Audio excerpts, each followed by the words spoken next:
दोस्तों मेरे कई सारे व्यूवर्स के मेंटेनेंस को लेकर 498A को लेकर डाइवोर्स को लेकर कई सारे सवाल रहते हैं। दोस्तों आज इस वीडियो में हम लोग उन सवाल के जवाब समझने वाले हैं।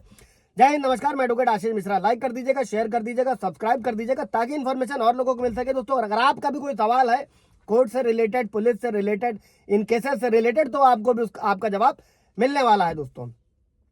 दोस्तों सबसे पहले तो मेंटेनेंस की अर्जी कोर्ट में कब लगाई जा सकती है? तो इसका जवाब यह है, पति और पत्नी के रिश्ते खराब हो गए और दोनों एक दूसरे के साथ कानूनी तौर पर नहीं रहते हैं तो पति या पत्नी दोनों में से कोई भी मेंटेनेंस की अर्जी कोर्ट में लगा सकता है। अमूमन पत्नियां ही लगाती है, लेकिन कानून में व्यवस्था पतियों के लिए भी करी गई है दोस्तों मेंटेनेंस की।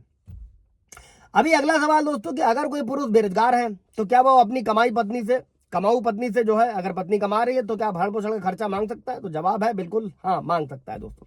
हिंदू मैरिज एक्ट 1955 के तहत दोस्तों पति और पत्नी दोनों एक दूसरे से मेंटेनेंस की डिमांड कर सकते हैं। और अगर पति शारीरिक या मानसिक तौर से कमजोर है, अगर पैसे कमाने के लायक नहीं है, तो पक्का मेंटेनेंस की अर्जी लगा सकता है कोर्ट में। अभी अगला सवाल ये रहते हैं दोस्तों कि अगर पत्नी भी कामकाजी नहीं है तब भी अपने भरण पोषण के लिए उसे पैसे कमाने के लिए मजबूर कर सकता है? जवाब है नहीं दोस्तों, ऐसा करने का अधिकार उसके पास में नहीं है। और भरण पोषण की जो मांग है पत्नी से पति सिर्फ इन्हीं कंडीशन में कर सकता है।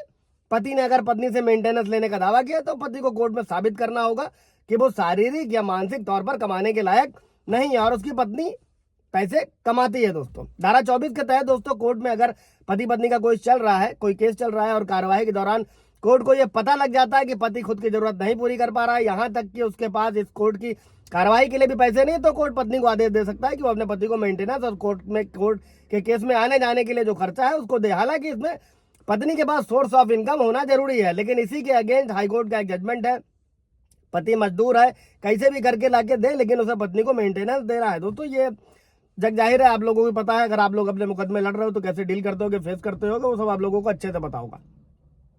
अभी दोस्तों अगर पति के पास में प्रॉपर्टी और कमाने की क्षमता है तो वो पत्नी से मेंटेनेंस का दावा नहीं कर सकता है और पति को परमानेंट मेंटेनेंस और भरण पोषण मिलने का नियम जो है वो थोड़ा अलग है।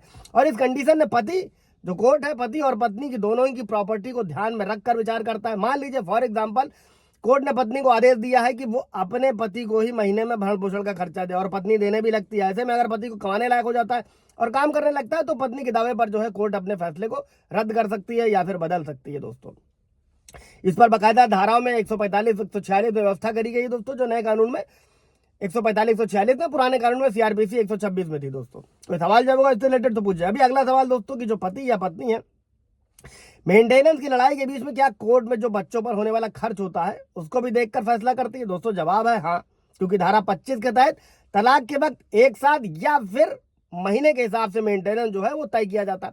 मान लीजिए फॉर एग्जाम्पल अगर पति का वेतन 20,000 है और पत्नी का 50,000 है, ऐसे में पूरे परिवार की इनकम हो गई 70,000 मानी जाएगी मान लीजिए, और दोनों पार्टनर का अधिकार 35,000 पे होगा। और कोर्ट इस तरीके से इनकम को ध्यान में रखकर फैसला सुनाती है और साथ ही ये भी देखती है कि बच्चा किसके साथ रहता है, उनके कितने खर्च है, इस आधार पर भी खर्चे को तय किया जाता है। अगर पति के पास नौकरी न होने की स्थिति पर बच्चों की देखरेख का खर्च भी पत्नी के पास में होता है, अगर वो नौकरी पेशा है तब। तो सवाल जवाब होगा दोस्तों तो कमेंट में पूछिएगा। Thank you.